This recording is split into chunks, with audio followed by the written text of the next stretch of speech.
context matters. I am not someone who panics in old houses. I bought my first fixer-upper at 26 and have been doing my own renovation work ever since. I know what old construction looks like from the inside, the knob-and-tube wiring, the horsehair plaster, the surprises that come standard with anything built before 1960. I have opened walls and found dead animals, old newspapers used as insulation, bottles left by workers decades ago, amateur plumbing that should have failed 30 years ago and somehow hadn't.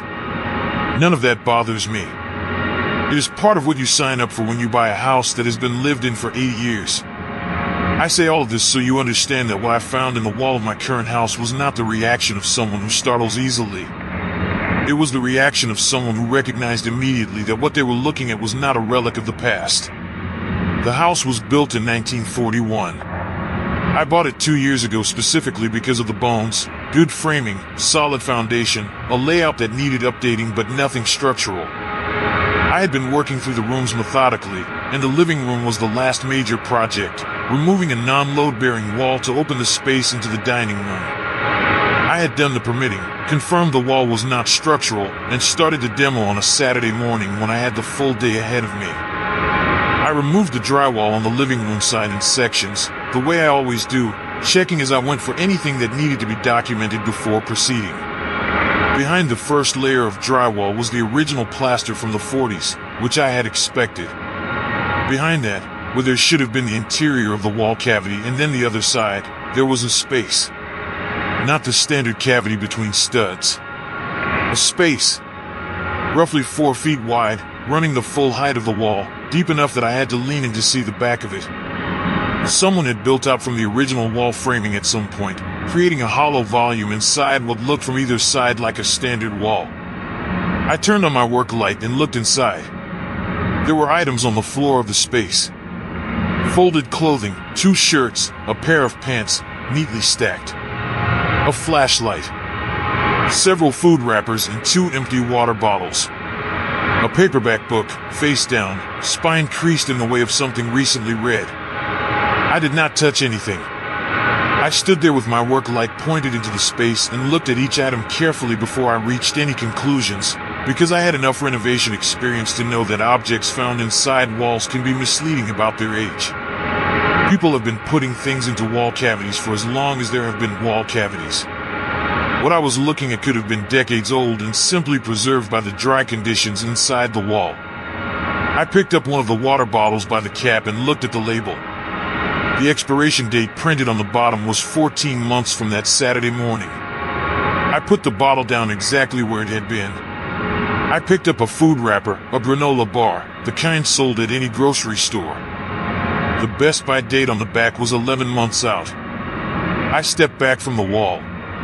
The flashlight was a modern LED model, the kind that runs on AA batteries. I pressed the power button without picking it up.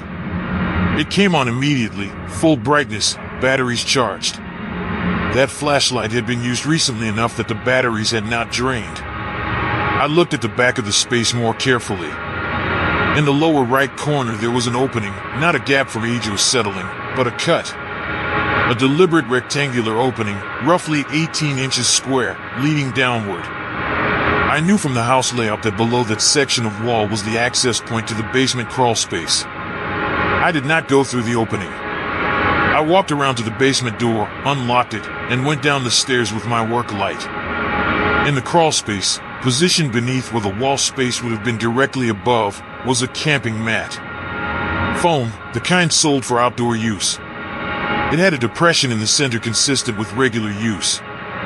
Next to it was a plastic bag containing a phone charger, a spare set of batteries, and a folded piece of paper. I did not unfold the paper. I went upstairs, walked outside, and called the police from my front porch. The officers who responded took it seriously from the moment I described the expiration dates. They photographed everything before removing it. They found fingerprints on the water bottles and the flashlight. They found, when they examined the crawlspace access point more carefully, that it had been modified from outside the house. The exterior foundation vent that should have required a tool to open had been adjusted so that it could be opened and closed from the outside by hand. Someone had been entering my house through the foundation vent, accessing the crawlspace, climbing up through the opening into the wall cavity and existing inside the wall. For how long, the police could not determine with certainty.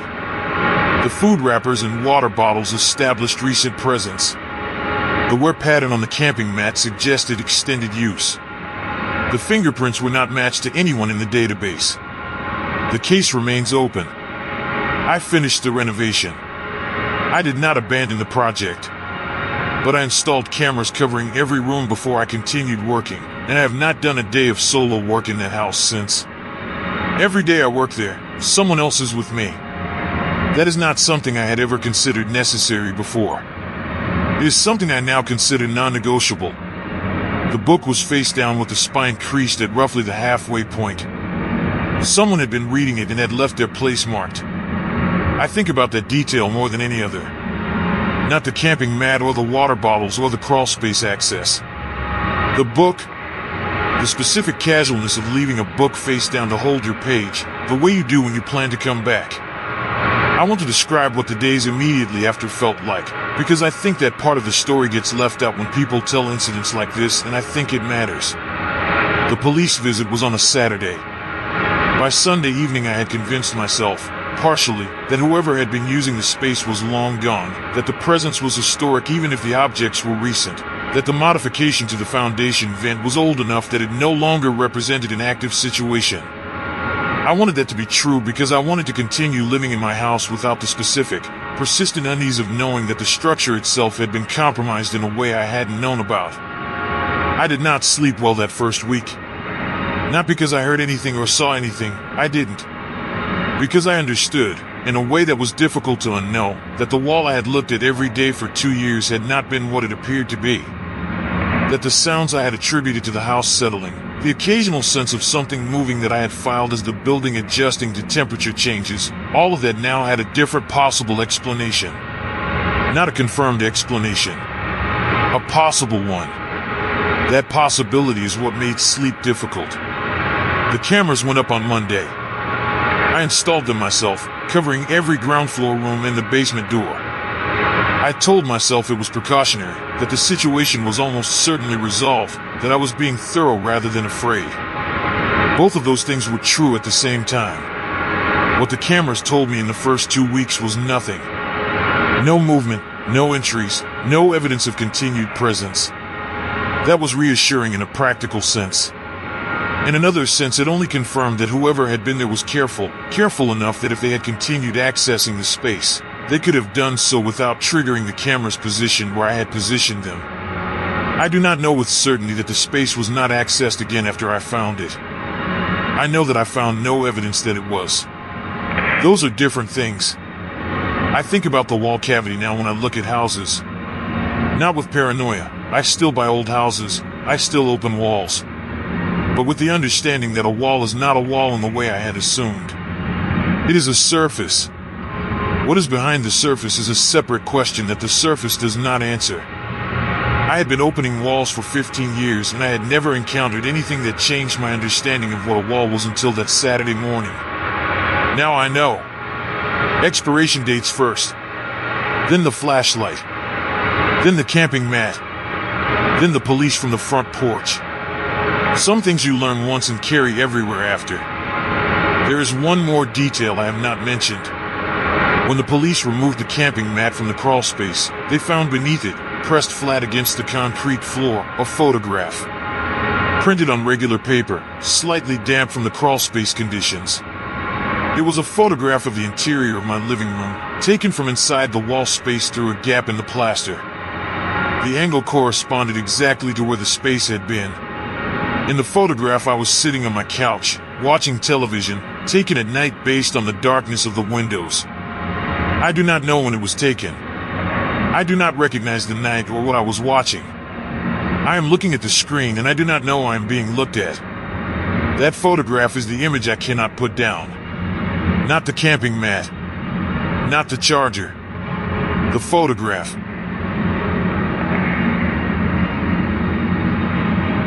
I have been doing residential renovation work for 15 years. I have worked in houses that were built before indoor plumbing was standard, houses that had been divided and subdivided and added onto until the original structure was almost unrecognizable, Houses that contain things in their walls and floors and ceilings that the current owners had no knowledge of. Bottles of whiskey from Prohibition. Currency from the Depression.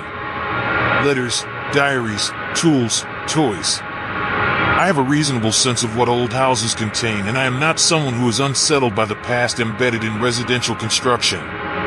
It is part of the work, and I find it interesting rather than disturbing. What I found in the basement of the house on Kellerman Street was not the past. It was something that had been built recently, for a specific purpose, and the purpose was not one I wanted to spend time inside. The job was a basement renovation, finishing an unfinished space to add a bedroom and a utility area.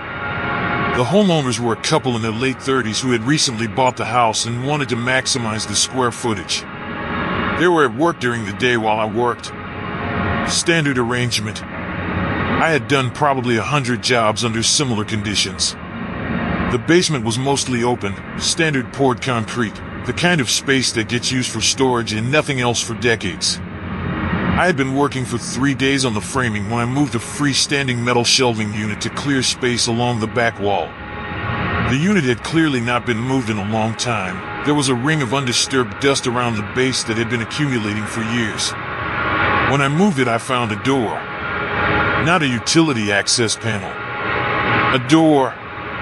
Standard interior door height, with a proper door frame set into the concrete block wall, painted the same flat gray as the surrounding wall so that it was nearly invisible when the shelving was in front of it. It had a deadbolt. Locked. I looked at the floor plan the homeowners had given me at the start of the job. No door. No room beyond that wall. According to the plan, that wall was the exterior foundation. I called the homeowners. Neither answered. I left a message describing what I had found and said I would wait for them to come home before doing anything further. Then I looked at the door more carefully. The deadbolt was not old. The hardware was modern, the finish still clean. Someone had installed it recently, not as part of the original construction, not even close. I looked at the door frame. The concrete block around it had been cut and patched. It had been done by someone who knew what they were doing, but the patching compound was a slightly different color than the original block, visible now that I was looking for it. The homeowners arrived home 2 hours later. The husband looked at the door for a long moment and then said he wanted to open it. I told him I thought that was his decision to make, but that I wanted him to be the one to do it. He got a drill and removed the lock cylinder. We opened the door together. The room on the other side was small, roughly 8 by 10 feet, no windows, a single light fixture on the ceiling that was wired into the house's electrical system. The light worked when the husband found the switch. The walls were unfinished concrete block on 3 sides, drywall on the 4th. In the center of the room was a wooden chair. On 2 of the concrete walls, at approximately waist height, heavy steel rings had been bolted directly into the block. For rings total, 2 on each wall. The bolts went through the block and were secured with nuts on the other side. They had not been installed carelessly.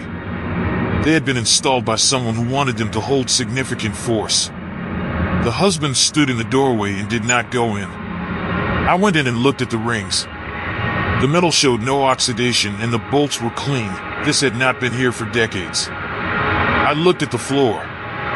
In the near corner there was a section where the concrete had been cut and replaced. I crouched down and looked at it. The replaced section covered an area roughly 2 feet square. I did not lift it. On the wall opposite the door, near the floor, there was a series of marks. Horizontal scratches in groups of 5, the counting system people use to track days. I counted them. 43 marks, organized in 8 complete groups and 1 partial. The husband called the police from outside the room. I waited in the basement. When the officers arrived and went in, one of them came back out and asked me how long I had been working in the house. I said 3 days. He said nothing else and went back inside. The investigation that followed took several weeks and produced results that were shared with the homeowners and not with me directly. What I know is what the homeowners told me when I returned to finish the job. The room had been built by the previous owner, a man who had sold the house 8 months earlier and relocated to another state. where he was at that point being investigated for unrelated matters. The concrete patch in the floor covered a drain. The rings on the wall were consistent with restraint hardware. The 43 marks were not explained by anything the investigators shared with the homeowners. I finished the job. I sealed the room behind new framing, and the homeowners chose not to use that part of the basement. I understand that decision. What I changed in my practice after that job was this. I now photograph every plan I'm given before I start work, and I walk the full space looking for discrepancies before I touch anything. A door that does not appear on the plan is information. A wall that does not match the exterior dimensions is information. I treat those discrepancies as things to resolve before proceeding, not after. I also do not move furniture alone anymore on jobs where the owners are not present. Not because I am afraid of what I will find. Because if I find something, I want a witness. 15 years of this work in that one room changed what witness means to me. It means someone who can confirm that what I found was real, and someone who shares the weight of knowing it. The 43 marks. I have tried to interpret them as something other than what they look like, and I cannot. They look like what they look like. Some things you find in a house and you carry the weight of them home. This was one of those things. I carry it still. I will carry it for the rest of the years I do this work, and probably after. I want to spend more time on the rings, because they are the element of that room that I find most difficult to move past, and I think they deserve more than a single paragraph. Steel rings bolted through concrete block are not decorative. They are not incidental. They are not something someone installs for storage purposes or out of habit. They are load-bearing anchor points. The specific placement, 2 on each of 2 facing walls, at waist height, positioned so that a person standing between them would be equidistant from all 4, is a configuration. That is not a word I arrived at immediately. It is a word I arrived at after looking at the room and thinking about what the room was for, and understanding that every element of it had been designed with a specific use in mind. The chair in the center. The rings on the walls. The light on the ceiling. The absence of windows. The door painted to match the wall, set back behind a shelving unit that had not been moved in years based on the dust accumulation. Each element was a decision. Each decision was made by someone who had thought carefully about what the room needed to do. I have renovated houses for 15 years, and I have seen things inside walls and under floors that surprised me. I have never been in a space that was built for a purpose that I understood immediately and wished I did not understand. That room was the first. The understanding was immediate, and I have not been able to put it down.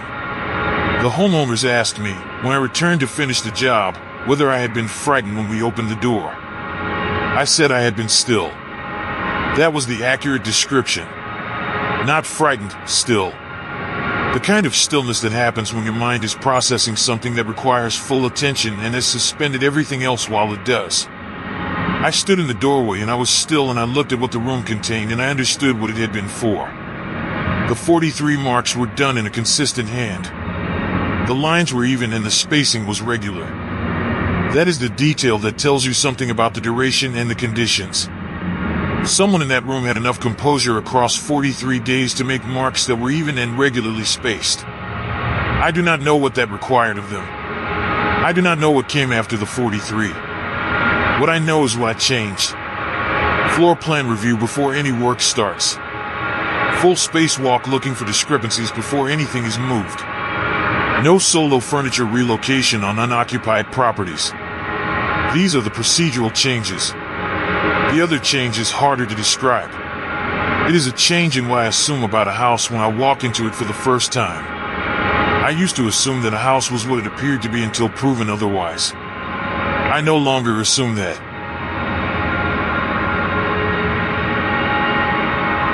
My name is Dana, and I want to be upfront about something before I tell this. I was not experienced with old houses when I bought mine. I had rented apartments my entire adult life, and this was my first purchase. A house built in 1954 that I bought because I could afford it, and because I liked the neighborhood, and because the home inspector said it was structurally sound. I did not know what a crawlspace was in any practical sense until I owned one. I did not know what to look for or what the things you find in them mean. I am telling you this because the thing that made what I found so difficult to process was not just what it was that I had been living above it for 6 weeks without knowing it was there. The house had a partial basement and a crawl space that ran under the front portion of the ground floor, the living room and the front bedroom, which was my bedroom. The inspector had noted the crawl space in his report, described it as clean and dry with adequate ventilation, and I had not thought about it again after closing.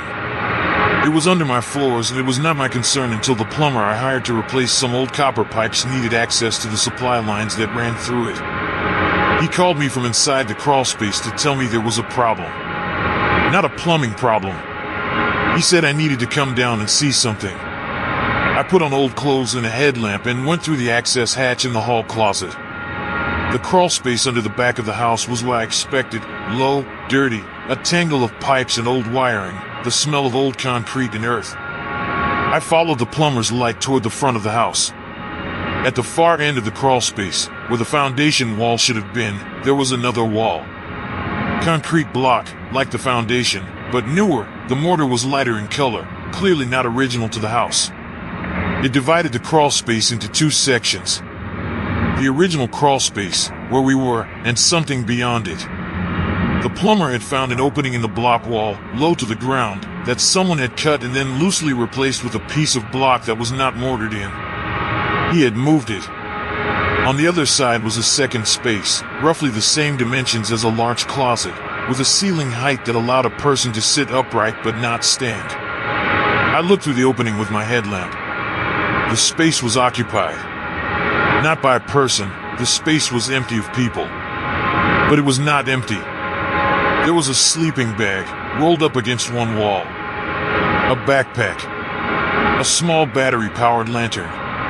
A plastic bin with a lid that I later learned contained packaged food and water bottles. And on the wall directly opposite the opening, attached with tape, were photographs. I counted 11 photographs when the police went through the space later. At the time, with just my headlamp, I could see enough to know what they were. There were photographs of the interior of my house. My living room. My kitchen. My bedroom. Taken from outside, through the windows, at night. I could see in several of them that the lights were on and I was inside.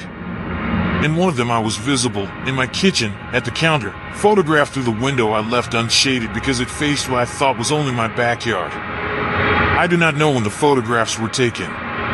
Some appeared to be from before I moved in, based on the absence of my furniture. Some appeared to be from after. The police could not date them precisely. I backed out of the crawl space and sat in my hallway and called 911. The investigation identified the person who had been using the space as a former tenant, a man who had rented the house from the previous owner for 2 years before the house was sold. He had moved out, or appeared to move out, several months before my purchase. The crawlspace space had been built during his tenancy, constructed without the knowledge of the landlord, concealed behind the block wall he had installed. When the house sold and I moved in, he had continued accessing it through an exterior foundation vent that backed to the crawlspace, which opened onto a side of the house screened from the street by overgrown bushes. He had been there while I was home. That is the sentence I kept returning to in the days after. Not that the space existed. That he had been in it while I was sleeping 6 feet above him, separated by joists and a subfloor, while I thought I was alone in my house. The police arrested him. The case went to trial. I moved out of the house before the trial concluded and I have not been back. What I tell people now, when they ask what I would have done differently, I would have gone into the crawl space myself before the first night I slept there. I would have opened every access point and walked every square foot of the space under my floors before I put my bed above them. I would have done it with a light and I would have looked at every wall and noted anything that did not match the original construction. I did not know to do that. Now I do. The photographs are the part one cannot finish processing. 11 photographs of my life in that house, taken through my windows, filed on a wall in the dark under my floor. I had been photographed in my own home, through my own windows, by someone living under my floor, without ever knowing any of it was happening. I want to describe what the 6 weeks before the plumber called me looked like, because I think the retrospective is the most disturbing part of this, and it is the part one find hardest to talk about. 6 weeks of living in that house. Coming home after work and making dinner in the kitchen by the window. Sleeping in the front bedroom directly above the crawlspace. Having friends over, moving through the rooms, existing in the space in the way you exist in a home you believe is yours and private. During those 6 weeks I noticed nothing unusual. I heard nothing from under the floor that I could not explain as the settling of an old house. There were no signs of entry, no disturbances, nothing that made me look twice at anything. I had a security system on the doors and windows. I had installed it when I moved in because I was a woman living alone and it felt prudent. The system had not been triggered once. The exterior foundation vent that he used to access the crawlspace was below the level of any sensor I had placed. I have thought many times about the nights I slept in that bedroom. The crawlspace ceiling was the subfloor of my room. Between where I lay sleeping and the space where he had built his enclosure there was approximately 14 inches of joist and plywood and a thin layer of flooring. 14 inches and I had no idea. That distance is smaller than most people's arm span. It is the distance between a person in their bed at night and a person who has decided to be there without being known. I am not telling you this to frighten you specifically about crawlspaces, though I do think everyone who owns a house with one should go into it before they sleep above it. I am telling you because the distance between what we believe about our spaces and what is actually true about them can be very small. We assume privacy because we cannot see evidence to the contrary. That assumption, in my case, was wrong for 6 weeks before I found out it was wrong. The sleeping bag was rolled up neatly. The backpack was organized. The food was stored in a sealed container. He had been orderly about it, which tells you something about the duration and the comfort level. You do not organize a temporary hiding place. You organize a place you plan to use for a while. What the detective told me, in the conversation after the arrest, was that the access point to the crawlspace had been modified before I purchased the house. He had done it during his tenancy, before the property changed hands. He had built the internal space, sealed the block wall behind him, modified the exterior vent. He had done all of this before anyone knew the house was going to be sold, which means he had been planning this specific situation, the new owner, the undetected continuation of access, before it became relevant. That is the version of this that I find hardest. Not that he was there. That he prepared to be there before I was the person above him. I was not the target of a specific plan. I was the next occupant of a house that had already been prepared for this, regardless of who moved in. I do not find that less disturbing than if it had been about me specifically. I find it differently disturbing. I was interchangeable. The space was ready. Whoever moved in would have been above it without knowing. It happened to be me. I did not know he was there, but he knew I was. That is the sentence I have not been able to put down in all the time since. Not because of what it says about him. Because of what it says about the assumption I had been carrying, the one that most of us carry, that the space we live in is ours in the way we think it is.